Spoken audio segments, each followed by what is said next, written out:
Question है, if the earth has no rotational motion the weight of a person on the equator is W. जब omega की value 0 है, omega की value क्या है 0, तो वेट जो है इक्वेटर पे वो कितना है आपके पास W के बराबर है। तो वो तो किसके बराबर हो जाएगा, mg के बराबर ही हो जाएगा वेट, यानी कि रोटेट नहीं कर रही, तो g की वैल्यू जो होती है वो 9.8 ही होती है। ठीक है, अब इसने कहा determine the speed with which the earth would have to rotate about it axis. अभी वो क्या करने लगी, रोटेट करने लगी, तो इक्वेटर पे जो वेट हो गया वो क्या हो गया 3/4W के बराबर। तो यानी कि अब इक्वेटर पे जब ओमेगा की वैल्यू कुछ है, ओमेगा की वैल्यू कुछ है, तो वेट ऑन इक्वेटर जो है वो क्या हो गया आपके पास 3/4W के बराबर, यानी कि 3/4 mg के बराबर।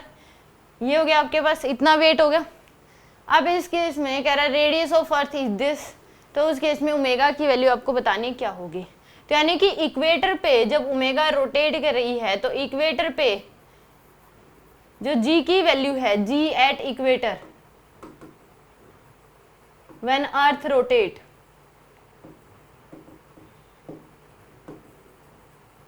तो यहाँ में इस फॉर्मूले के हिसाब से ये 3/4W हो गया, यानी कि g की वैल्यू जो है वो 3/4 टाइम्स होगी।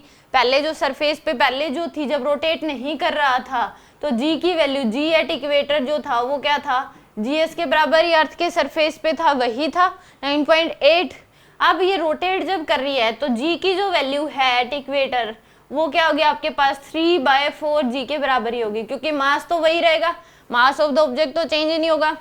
तो इस केस में यानी कि g की वैल्यू चेंज हुई है तो वेट चेंज हो गया, तो g की वैल्यू जितना चेंज होती है वेट उतना ही चेंज हो जाता है, यानी कि 3/4 टाइम्स जो है वो g की वैल्यू होगी।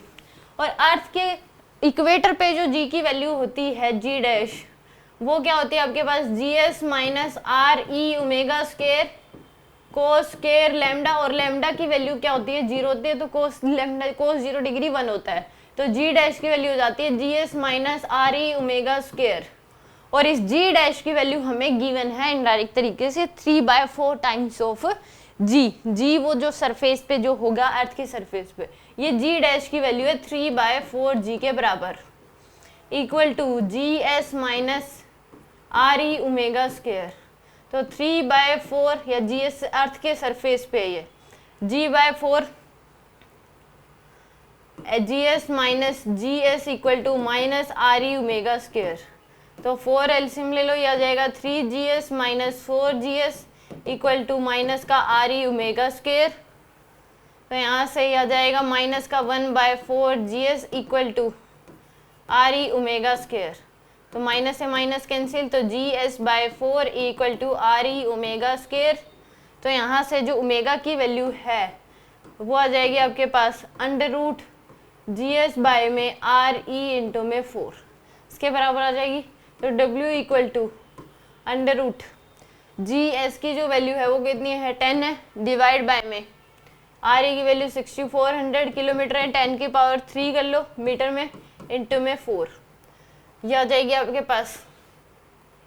तो यानी कि W इक्वल टू जहाँ से आपके पास ये 2 बाहर आ जाएगा, 8 बाहर आ जाएगा, एक 10 से एक 10 कैंसिल कर दो, तो यहाँ से ये 4, तो यानी कि 1 बाय में 8 इंटू 2 इंटू 10 की पावर 2, ये आपके पास क्या आ जाएगा बाहर आ जाएगा, क्योंकि 64 का क्या हो जाएगा 8 बाहर आ जाएगा, 10 की पावर 4 का 10 की पावर 2 बाहर आ जाएगा, 4 का 2 बाहर आ जाएगा।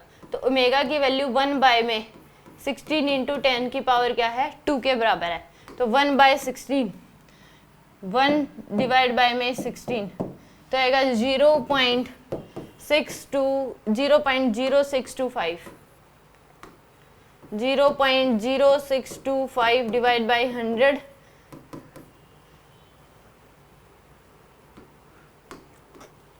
तो यहाँ से इन्होंने जो दे रखा है आपको वो 10 की पावर -3 में दे रखा है, तो यह आ जाएगा 0.0625 इंटू 10 की पावर -2, तो आ जाएगा 0.625 इंटू 10 की पावर -3 के बराबर। एक 0 पॉइंट आगे बढ़ा दो, यानी कि ए ऑप्शन क्या होगा इस केस में करेक्ट होगा।